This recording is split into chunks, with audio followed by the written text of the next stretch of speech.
Inti dari pendukung 01 Anies Muhaimin sebetulnya PKS. Ini bisa diistilahkan sebagai kelompok kanan.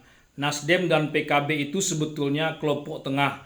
Makanya bisa langsung klop saat akan bergabung dengan 02 Prabowo Gibran yang sejak awal sering disebut sebagai kelompok tengah. Sementara itu, inti dari pendukung 03 Ganjar Mahfud adalah PDIP.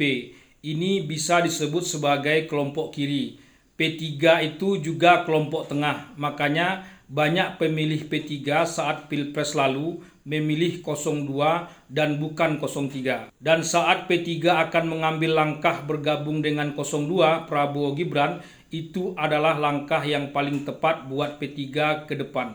Jadi kalau PKS dan PDIP berada di luar pemerintahan, itu suatu settingan politik yang paling pas. Artinya, kelompok kiri dan kanan menjadi penyeimbang kelompok tengah.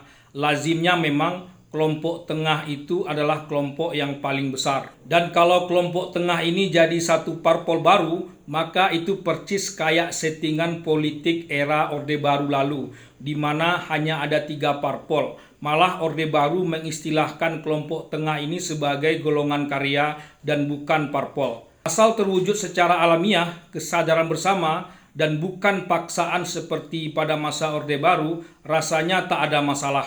Memasukkan semua parpol pada pemerintahan bukanlah langkah yang bijak.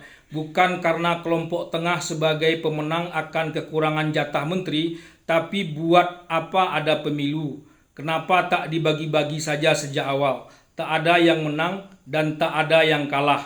Demokrasi itu menghendaki adanya check and balance yang sama-sama kuat dan efektif untuk kemajuan bersama.